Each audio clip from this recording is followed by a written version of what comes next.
Oh, but he was a tight-fisted hand at the grindstone, Scrooge, a squeezing, wrenching, grasping, scraping, clutching, covetous old sinner, hard and sharp as flint from which no steel had ever struck out generous fire, secret and self-contained and solitary as an oyster. A Christmas Carol by Charles Dickens is probably one of my family's favorite Christmas stories. It's just one of those stories that every season we find ourselves either watching the movies or for sometimes we even went to the plays before we had young children. And it's just one of those stories that just grabs our attention from every single word that the author Charles Dickens recorded. And what do we love about the story? I think for most of us, it's the message. Or I should probably say it like this, it's one of the messages inside of the story. It's the message that Christmas is about so much more than just debt. It's about so much more than just parties or exhaustion. It's a season of joy and fellowship that should be shared with family and friends. There's something seriously special about the season of Christmas. And it's just something that, as we talked about last week, that Christmas has been kind of molded and shaped throughout the years by culture and through different cultures. And where Charles finds himself as he writes this story is in a land where Christmas has become a second-rate holiday. He's in England, and if you know anything about Charles Dickens' life, there's actually a movie that was made recording his life and kind of giving us the history, and it's called The Man Who Invented Christmas. As much as I don't appreciate the name, I can certainly respect the story. And so Charles is raised in a household where his father spent a lot of money, and as a result of that, he found himself soon in a debtor's prison, and then Charles would be taken away, and from the age of 12, he would find himself working in child labor camps and things like that. And so early in life, he saw a lot of struggles. He became a journalist later in life and found some success and wrote some small pieces, and then all of a sudden, this one book came out, Oliver Twist. He writes this infamous book now and finds himself traveling the world. He crosses over the seas and comes to the U.S. and goes on a tour, and he finds himself back after about a 5 or 6 month tour in England at home to a people who are just kind of, I guess, ignorant to the fact of what Christmas is. And he's kind of disappointed in the people through all of this. And he goes through some series in his life where he's not writing anything that matters, and it amounts to very little. And he begins to look out over the landscape of England, and he says, there's something more here. And so he writes this play, this book, this story called A Christmas Carol. And today it's one of the most popular Christmas stories of our season. But I want to ask the question for you. Think about this. You probably know it, right? You know Scrooge and Marley and all the stuff. If you don't, this is a great season to catch up. I don't know where you've been, but it happens. Why do you love the story? Is it just because, it makes you feel warm inside? I have a feeling that I think it's because we all see and we all believe that Scrooge can change. Like, when we look at Scrooge's life through this story, he is completely and totally gone. What does he begin saying? He is a tight-fisted hand at the grindstone, a squeezing, wrenching, grasping, scraping, covetous old sinner. But what we see throughout the story is that Scrooge finds hope. There's something for him that can change. And what's so interesting about that story and where we are in the book of Micah is that he provides that same hope for a people that he might say are squeezing, wrenching, grasping, scraping, covetous old sinners. So we're going to be in Micah chapter 2 today, picking up from where we left off last week. Micah chapter 2, verse 1. Thank you, Chelsea, for reading that scripture for us earlier. I know that was just one of those passages that just warmed our heart for Emmanuel, God with us, forever, but what I hope that all of us will see by the end of my time with us this morning is that there really is a massive amount of hope in that text. And that Micah isn't just coming and delivering a blow to the people that they can't withstand. Matter of fact, he's coming to them and saying, hey, this is exactly how it is, but there is hope. And so if you'll indulge me and indulge the Lord and open your hearts, I believe he has a message both for you and for me. So Micah chapter 2, beginning in verse 1, he says, "Woe to those who devise wickedness and work evil on their beds. When the morning dawns, they perform it, because it is in the power of their hand." He begins this chapter very much so like he began the chapter previous to it, chapter 1, with a single word that really sets the tone for the rest of what he's about to say. He says the word, woe.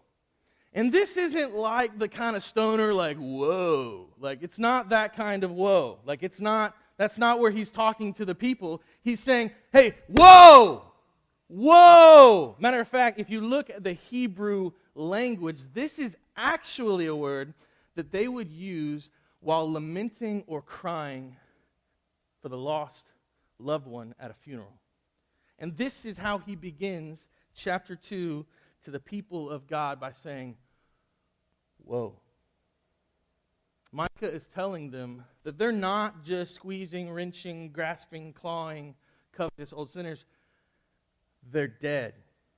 They're gone.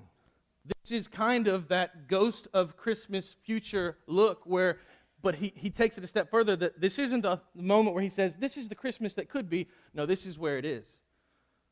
Whoa. It's like a funeral setting. If you remember back to last week, Micah kind of sets up this picture of a courtroom, and the Lord comes down from his heavenly places, and he bears witness against the people of God, and that witness to them is that, hey, you are idolaters.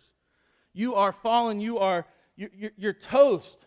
And he really doesn't give any hope in chapter 1. As a matter of fact, we found hope in chapter 7. But what he leads here with in chapter 2, he continues the rampage of the people. And says, woe.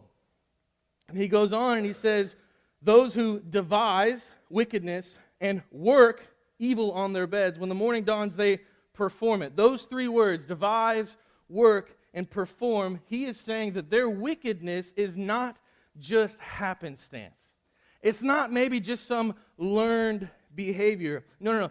They made a plan for this evil, and they worked their plan. Think about the difference between something that's premeditated and something that happens in the moment. Go back to the court scene. If we are in a court and we're maybe the jurors and we hear that there are two convicting arguments, one for premeditated murder and one for murder, which one gets the heavier sentence? It's the premeditated murder. Certainly murder is terrible and it's a bad thing, but premeditated murder is that much worse because it wasn't just a moment of passion or a moment of a bad decision, a fleeting morality. No, this was thought out. This was planned through. And this is where Micah comes to the people and says, your deeds were thought out. They were planned through. It's kind of like the difference, and this is a very, give me some grace, right? Between texting and a conversation. You've been in that conversation where someone else has really said something and you just like want to go all over them. Like, what? Like you just, right? You know what I'm saying? And you may have. You may be the personality that just kind of took it. It's like, okay, that's fine. But you may have another personality that you're jumping right on them. And then at the end of it, you go, probably shouldn't have said that. But what happens in texting?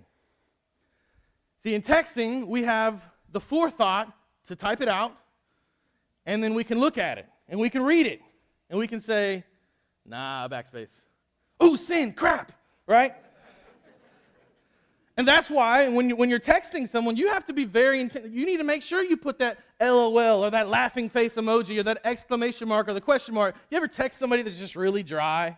And you're like, okay, I know you have a dry sense of humor. I don't know if you're actually a jerk or if this is supposed to be funny, right? You know what I'm talking about. Some of you are that person, because if you don't know who I'm talking about, it might be you. But you're texting someone, and you get that text message, and you're like, James Douthit, what are you saying to me?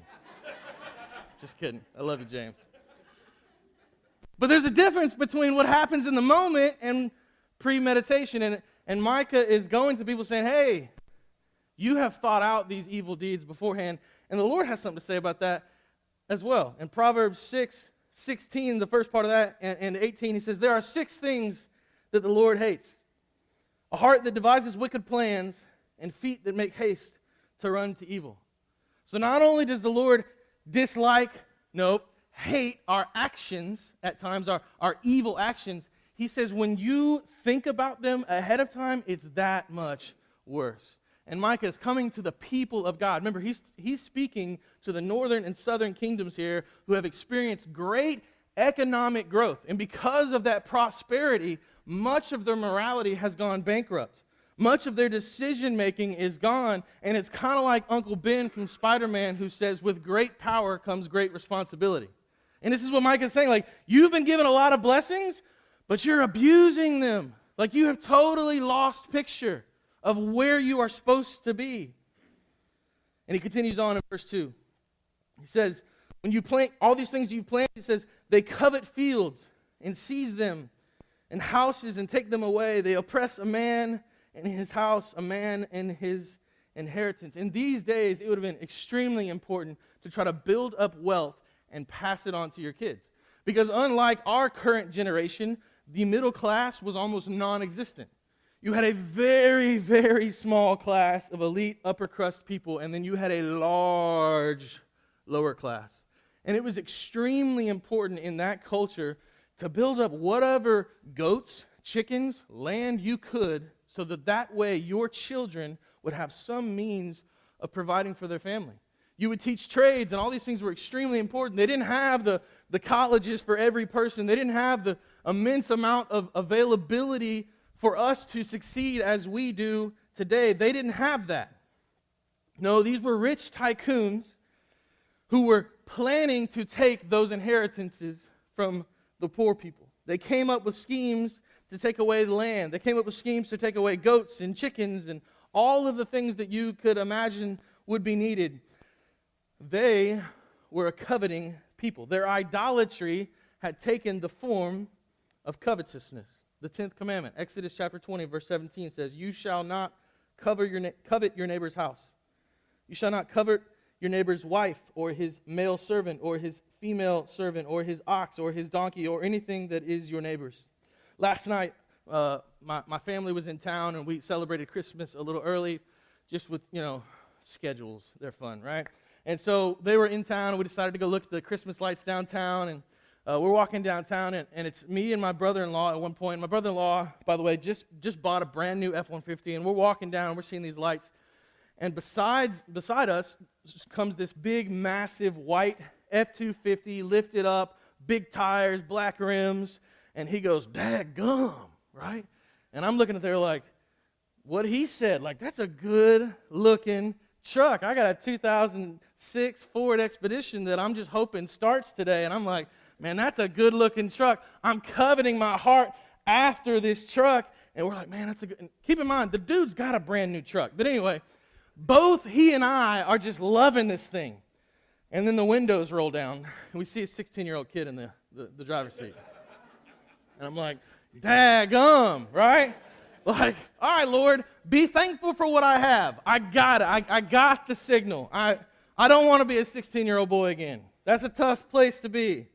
But I look at things like that in moments in our hearts, and at Christmas time, we have a tendency to look at stuff and we go, man, I really want that. Man, that would be cool. Why do we want that? Why did I want that big old truck? I guess I needed to feel more like a man because 6'3" wasn't enough, right? It wasn't enough. To have a family wasn't enough. To have a house that, I can, build and live in safely, that wasn't enough, God. I mean, to a certain extent, when we look at things and we covet, that's kind of what we're saying. We're saying, God, I'm not content with what you've already given me, but I want to be content. And that's where Micah is trying to get these people, God's people, to understand of like, hey, coveting is just a sign of your heart saying, God, I don't know that I appreciate everything that you've already given me. He continues on in verse 3. Therefore, thus says the Lord, behold, against this family I am devising disaster. from which you cannot remove your necks. You are shackled in it. And you shall not walk haughtily, for it will be a time of disaster. In that day they shall take up a taunt song against you, and moan bitterly and say, we are utterly ruined. He changes the portion of my people, how he removes it from me. To an apostate he allots our fields. Therefore you will have none to cast the line by lot in the assembly of the Lord. Essentially, God is saying to his people, you will reap what you sow. And we've heard that before.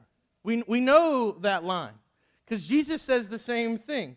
Surrounded by a group of Pharisees and scribes who are questioning Jesus about all of the morality in his life. And, man, you're hanging out with these people. You're doing this. You're healing people on the Sabbath. What are you doing? He defends himself. We'll read the passage here in just a second. But Jesus defends himself for two reasons. Because the rich religious rulers are questioning his motives. So Jesus stands in front of them and says, you know what? I'm going to defend this gospel. I'm going to defend my truth. And the second reason is he desires for his disciples to know what it means to follow him. Follow with me in Luke chapter 16. Jesus, again, speaking to these Pharisees and these scribes who are questioning why he's hanging out with people that they believe that he shouldn't be hanging out with. He says this.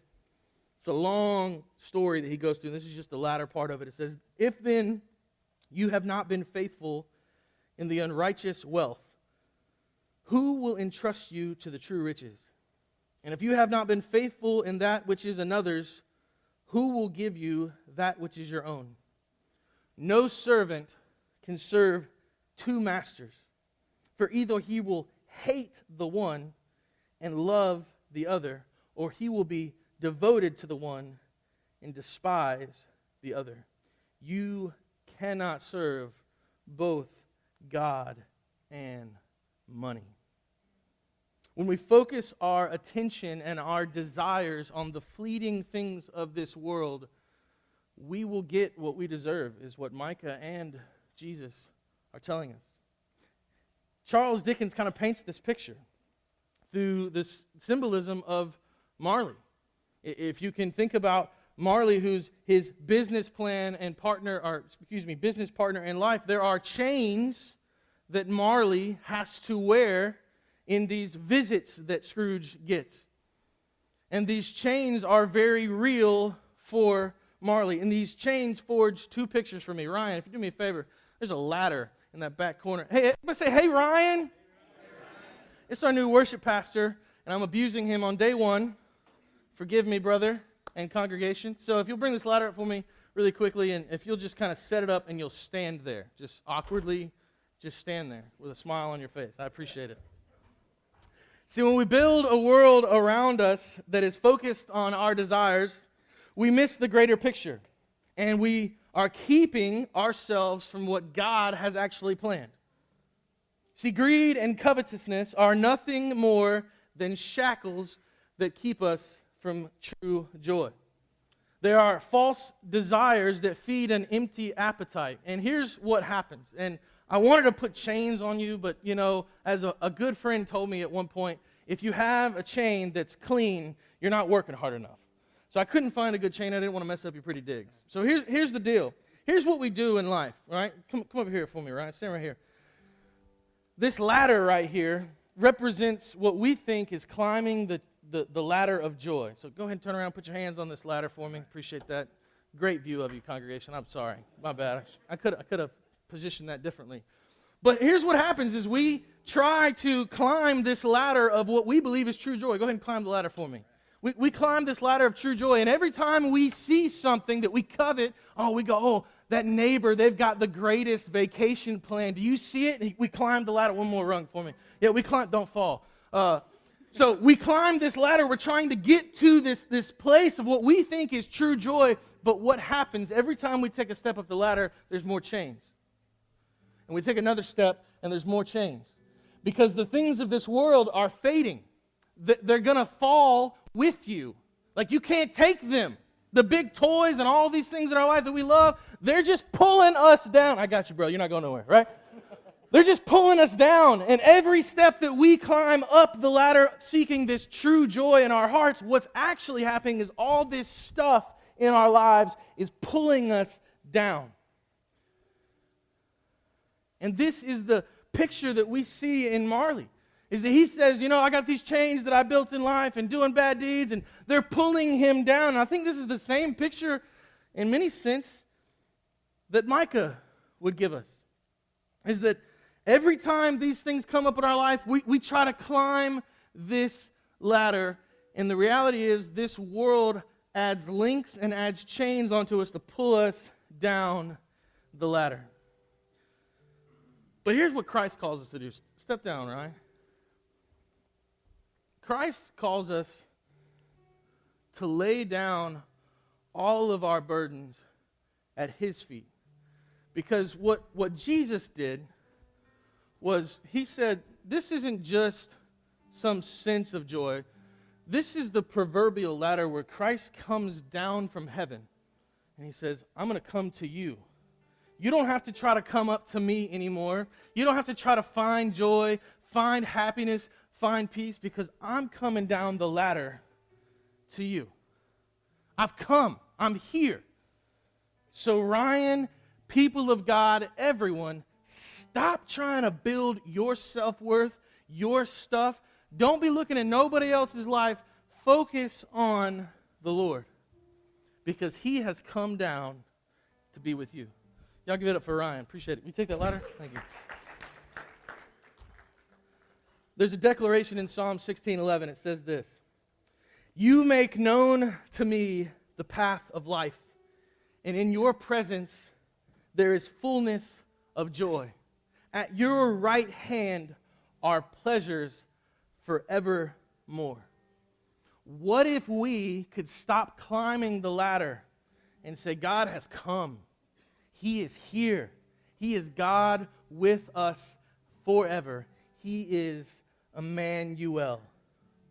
That's that first picture, is that Marley's chains are representative of the chains that we forge by neglecting the gift of Jesus.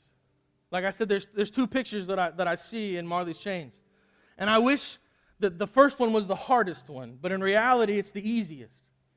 Because there's another picture that I see in Marley's chains, and I see in the idolatry of covetousness, is that many of us, I believe, could deal for a long time pulling the weight of our chains. I think we could just kind of fight on and push through. But when no one can imagine, I don't care if you're an atheist, I don't care if you're a deist, I don't care if you're a born-again believer in the name of Jesus Christ, none of us can imagine what a world looks like without the existence of God. Because here's the reality. God holds all things together. Hebrews 1:3 says this: He is the radiance of the glory of God and the exact imprint of His nature, and He upholds the universe by the word of His power. Colossians 1:17, He is before all things, and in Him all things are held together. And we go, I can't even imagine a world, because what if God for a second just stepped back like the clockmaker that sometimes philosophers and deists try to say that He is? He's just the God that kind of wound it up and let it go. What Scripture just told us is that this world wouldn't even exist. It would begin to fall apart and crumble. Some of us are saying, have you watched the news? It is crumbling. I hear that. But even as bad as it is in reality, there's good that comes from it. God turns all things for good. But here is the weight of what Marley's chains struck me the other night when I was watching this movie, is that God will not be in hell. 2 Thessalonians 1, starting in the latter part of verse 7, says, When the Lord Jesus is revealed from heaven with His mighty angels in flaming fire, inflicting vengeance on those who do not know God and on those who do not obey the gospel of our Lord Jesus, they will suffer the punishment of eternal destruction away from the presence of the Lord and from the glory of His might. Micah and Jesus are saying, we can't serve two masters. And here's the sad part. During Micah's day, if you'll read on as Chelsea read earlier, for the next several verses, Micah goes on to discuss how the prophets and the teachers of that day were not teaching that message. They would stand up in front of their congregations, they would stand on street corners and say, "You're the people of God, it's all going to be okay. Just do what you do. Just keep living because you are God's chosen people. It's all going to be okay." And here comes Mike and he says, that's the worst message you could teach. Because the reality is that God does demand from us. He demands surrender. He demands complete and total abandon. He says, you can't have anything above me. And I'm not apologetic about it. Like he says over and over again throughout Scripture that there can't be anything in front of me. And it's not just because I want the glory, although it is that. It's because it's for your good. Imagine a parent who never disciplined his children. Imagine a parent who just let that child run through. Some of you are going, well, Chris, that's Micah. I hope that's not true. But imagine that kid who just runs through the halls of their life and no one has ever told them, hey, stop doing that. God's coming to his people and say, hey, stop doing that. Going back to A Christmas Carol, no one wanted to hear from the scary ghost of Christmas future. No one wants to hear that news, and I think this is the same place that Micah finds himself teaching the people of God. That there are people standing up in front of congregations and groups of God's people, and they're saying, hey, it's all going to be okay. Don't worry about it. Because they have decided, oh, well, the people don't really want to hear that tough message, so maybe I'll give them something they do want to hear. That's damning news. As much as it might sound good at first, in reality, it will return null and void. But Micah doesn't stop there. He immediately shifts, and in a very weird prophetic way. Most prophets will kind of have like a crescendo when they write. They will kind of write to this moment like, you're the worst people in the world. You're awful. You're terrible. You're dead. And then they kind of start turning the corner saying, well, you should repent. You should come back to him. He loves you. He's done all this for you. And by the way, if you repent, then here's the grace. Micah doesn't do any of that. Micah says, you're awful. You're awful. He's coming for you. He's coming for you even though you're awful. Micah chapter 2, verse 12 says, I will surely assemble all of you. O Jacob, I will gather the remnant of Israel. I will set them together like a sheep in a fold, like a flock in its pasture, a noisy multitude of men. He opens the breach, goes up before them. They break through and pass the gate, going out by it. Their king leads them. It says he passes on before him, the Lord at their head. Now notice, he says remnant. This refers to a smaller group, but not too small because there's a noisy multitude of them. The literal translation is the remainder. The people that continue to persevere, as Paul would say, they'd have endurance and they'd fix their eyes on the cross of Jesus Christ and say, I'm running after you because you came down after me. Here is my hope for today. That each and every one of us understands there's still time to change. Just like Scrooge, just like A Christmas Carol. There is still time to change through the power of the Holy Spirit. In the blood of Jesus, you can be changed. So, as you saw in that bumper video, we're in a series called Advent Conspiracy. We're talking about worshiping fully, spending less, giving more, loving all. This is our second week, and this is talking about spending less. And hopefully you picked up on the spending less and coveting, but if you didn't, I want to just say this. Spending less is not me standing here saying, if you spent $1,000 last Christmas, you need to spend $999 or $1. That's not what I'm saying. Spending less is more of a mindset. It's that we need to not look at the things of this world that will fade to find true joy. We need to look towards Jesus.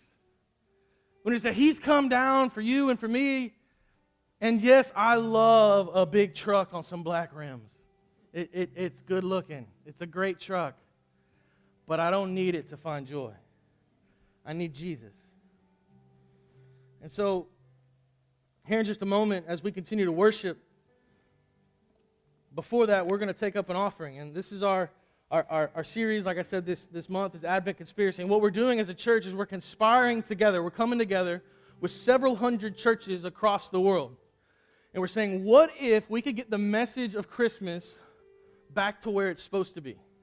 What if we could get the message of Christmas back on the heart of Jesus? And several different ways we want to do that. We've given you ways to worship as a family. We're going to send an email out tomorrow talking about ways you can spend less. I know a lot of you have probably bought some Christmas gifts. There might be more of you that haven't. Like, it's just how it works. We push that off. But what I want to challenge all of us to do this Christmas season is to sit in the presence of God and remember that this Christmas season, as much as we love parties, as much as we love gifts, and some of us like eggnog, and some of us like hot chocolate and peppermint mochas, it's about Jesus. And so we're taking up an offering that will go above and beyond our tithes and gifts this season. And what we're doing is we're saying we want to collect $4,500. And we want that $4,500 to go to Love Guatemala and support the ministry down there. By the way, we're already planning our summer mission trip for Love Guatemala. We'll have an informational meeting on January 12th, right after the service. So we'd love for you to join us. If you're at all interested in going to Magdalena, Guatemala, it is a life-changing trip. And it's an amazing time. And I'd love for you to join us on January 12th. Just get some information about what it looks like. But we're going to support organizations like Love Guatemala. We're going to get out of some debt. We have a campaign called The Next Step. And we believe that you shouldn't be in debt. The Lord says, don't be a slave to the lender. And so we want to get out of debt as best as possible and as quick as possible. And the third thing, like you heard Chelsea talk about our next gen with a party tonight, we want to reach them. We believe that the children are the future, as Whitney Houston said. And we want to pour into them. And so we need some new technology back there to help us continue to partner with parents to reach kids. And so that's what the $4,500 will go to. We'll split it 3 ways to go to those 3 ministries. And I encourage you to partner with us, to conspire with us this season, not only by supporting those ministries, but in your heart, with your family. Find ways to maybe read a passage of Scripture, go through the Advent reading series. Just slow down and think about Jesus this Christmas season.